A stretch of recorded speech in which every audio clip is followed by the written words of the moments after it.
Hi friends, in today's video, I'm going to tell you the story of some friends who, during the pandemic, decide to leave the city to spend the quarantine alone, although they later realize they're not alone. So, sit down and get comfortable, because in this video, I'm going to share the story of... Welcome to Random Recaps. In this video, I'm going to recap the movie.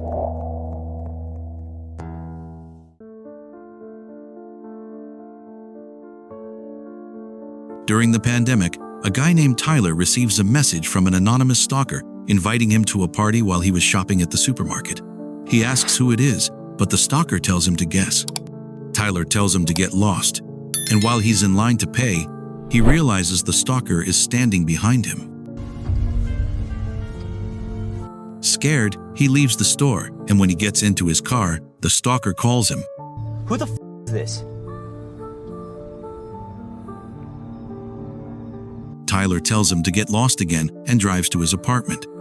There, the stalker breaks into his apartment and attacks him. Jesus! What the fuck? Get the fuck! Tyler fights back, locks himself in his room, and blocks the door until the stalker leaves. Feeling confident, Tyler grabs a bat and goes out to fight.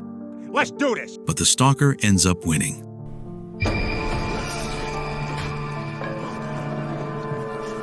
Well, I tried. F for Tyler, he did what he could. But this story isn't about Tyler.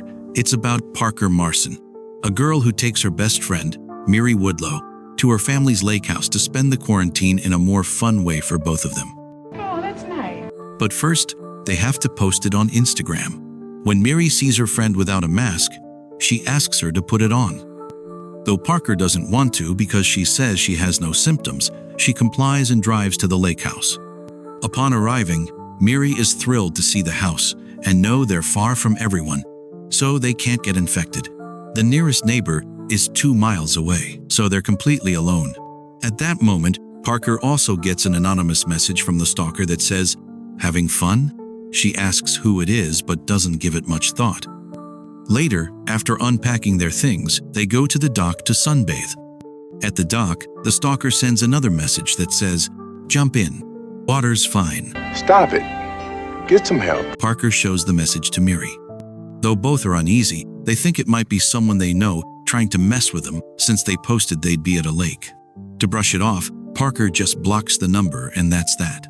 Although the stalker is nearby, watching them. Oh, no. Later, Parker notices the door is open. That night, while watching news about the pandemic, they play a drinking game. The friends realize someone has just arrived at the house, which scares them since Parker didn't invite anyone else. The person gets out of the car and rings the doorbell. The scared girls don't want to open the door and ask who it is. Since the person doesn't answer and keeps ringing, Parker asks Miri for a knife and prepares to open the door. But when she steps out, she finds no one. The person turns out to be DJ, a guy Parker's been hooking up with. Parker and her friend get mad at him for showing up unannounced. But he says he came just to see Parker, thinking she'd be alone after seeing her Instagram post. DJ asks to stay, and the friends reluctantly agree. Fine. If you respect the 6 feet rule, put your fucking mask on. So, the three of them start smoking weed and having fun all night. As they're about to fall asleep, DJ confronts Parker about a video he saw on Instagram of her kissing another guy named Benji, which makes him jealous because he really likes her. Parker tells him that since they're not dating, she can go out with whoever she wants, just like he can. DJ says he doesn't want to go out with other girls because he feels something more for her. Seeing that Parker doesn't feel the same way, he tells her, disappointed, that he'll leave in the morning.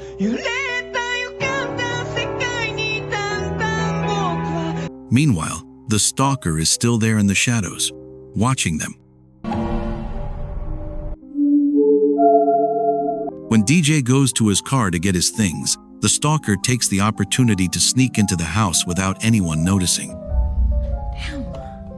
Parker goes to Miri and tells her what happened with DJ.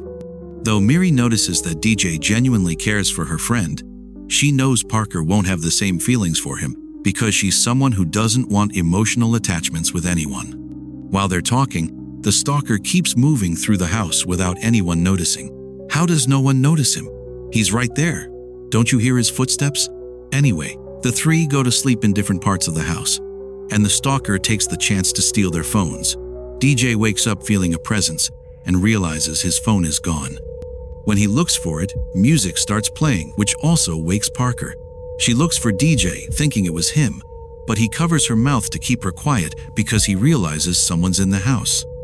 The stalker turns off the music. DJ comes up with the idea to give Parker his car keys so she can escape the house while he goes for Miri. Parker listens and runs to the car. Through the window, she sees Miri about to be stabbed by the stalker. At that moment, DJ shows up and fights the guy. Meanwhile, Miri and Parker get into the car to escape. DJ manages to escape and thinks he knocked out the stalker. But unfortunately, he didn't. You did it! Ouch. Still, DJ puts up a fight and doesn't go down easily, but the stalker leaves him badly injured. Parker gets out of the car to look for DJ, but it's too late. The two friends try to flee, but the stalker isn't stupid and punctured the tires so they couldn't escape. He throws a rock through the window, making them run back to the house. The stalker chases them as they run to the attic, trying to escape through a window that gets stuck. The guy tries to get in, but Parker holds him off and breaks the window to climb around the house and enter another room. But Miri is caught by the stalker, who pushes her, causing her to fall.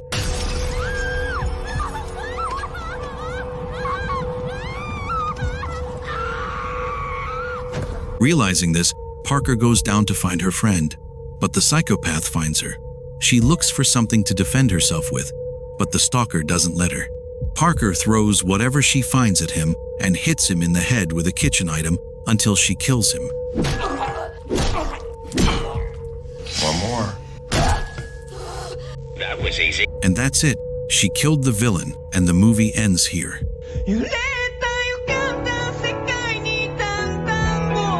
Well, actually no, the movie continues because another stalker appears at the door. Aw, for the love of crud! Seeing his partner dead, he starts screaming in rage.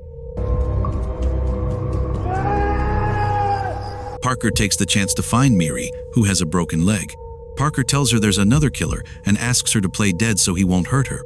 Parker hides and sees the guy is about to find Miri, so she runs to make him chase her instead. Parker runs to the dock and hits the guy so she can row out to the lake to escape him. Meanwhile, Miri takes the chance and, as best she can, gets back into the house. Parker rows and rows, but in the middle of the lake, the guy appears. He literally swam the entire lake just to catch her. That's dedication. He tries to stab Parker, who survives thanks to the power of the script. Wait, no, he got her. Ouch. Parker jumps into the lake and starts swimming to reach the shore. She tries to get help from her neighbor, but when she knocks, no one comes out. It's too late. It's too late. So she decides to enter through a window. The guy shows up, and realizing Parker got into the house, he looks for a way to surprise her. In the house, the neighbor appears, pointing a gun at Parker, while she explains there's a psychopath trying to kill her. But as they're about to call the police, the guy stabs the neighbor and steals his gun. Come on, the phone's this way. Now he has not only a knife, but also a shotgun. Meanwhile, Miri tries to temporarily fix her broken leg, but it turns out the stalker wasn't dead and tries to kill her. Luckily, there's a knife on the floor that Miri uses to stop him. Back to Parker. The poor girl keeps running through the woods to the road, trying to escape the guy, who finally seems to have lost sight of her. Finally. No, wait, he found her. Just as the guy is about to kill her, a car appears, distracting him, and Parker takes the chance to hit him with a stick. Parker stops the car and asks the woman driving for help. But first, the mask. While Parker screams for help, the first thing the woman asks is, A mask? You have a mask, don't you? Your mask. Bruh. Since Parker doesn't have a mask, the woman doesn't want to help her, so she lends her one she had. But when Parker gets in the car, she realizes it's a trap. The mask had chloroform. After knocking Parker out, the woman and the guy take her back to the house. Miri realizes and hides. The woman examines Parker to see if she has the virus and asks about Jeb, the guy Miri killed. Parker wakes up, and the guy, named Jason, reveals that the woman, Pamela, is his wife, and Jeb is their son. And not only that, but Benji, the guy Parker kissed at a party, is their younger son. While they talk to Parker, Miri takes the chance to grab a laptop and send a message to the police. Parker explains that Benji was just a guy she barely knew and meant nothing to her. Pamela tells her that her son died from the virus a few days ago and blames Parker for infecting him and others. Though Parker insists she doesn't have the virus, the psychopaths insist she does. Miri's message doesn't send, so F. Pamela says she knows Parker has the virus because they tracked down the person who infected her, Tyler. That's why they killed him. But why did they kill DJ and try to kill Miri? Well, I don't know. Maybe they just didn't like them. Since Parker doesn't feel any symptoms, she insists she's fine. I'm not sick. I don't have COVID. But the test comes back positive, and Pamela realizes she's asymptomatic. Jason notices someone is using the Wi-Fi just as Miri was about to send a message to her dad. When the psychopaths realize Miri is alive, Parker begs Pamela not to hurt her friend. But it's too late. The psychopaths don't want to leave loose ends. Parker distracts Pamela while Miri sneaks up behind her and hits her with a bottle. Then Parker pushes her out the window. The two try to escape, but seeing Jason is about to come in, they run upstairs. Jason enters, looking for his wife, and follows a trail of blood leading upstairs, where the friends make him fall.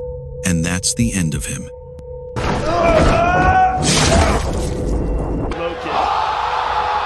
Parker helps Miri walk out of the house to a nearby barn with a tractor they plan to use to escape. But the tractor needs gas. When Parker finds some, Pamela appears to attack her with an axe. Parker throws gas on her, and during the fight, Pamela drops a lighter, which Miri uses to set her on fire. Pamela runs until she dies on the road. In the end, the friends hear the police arriving, though late, because the two of them took down all three psychopaths on their own. And that is how the movie ends.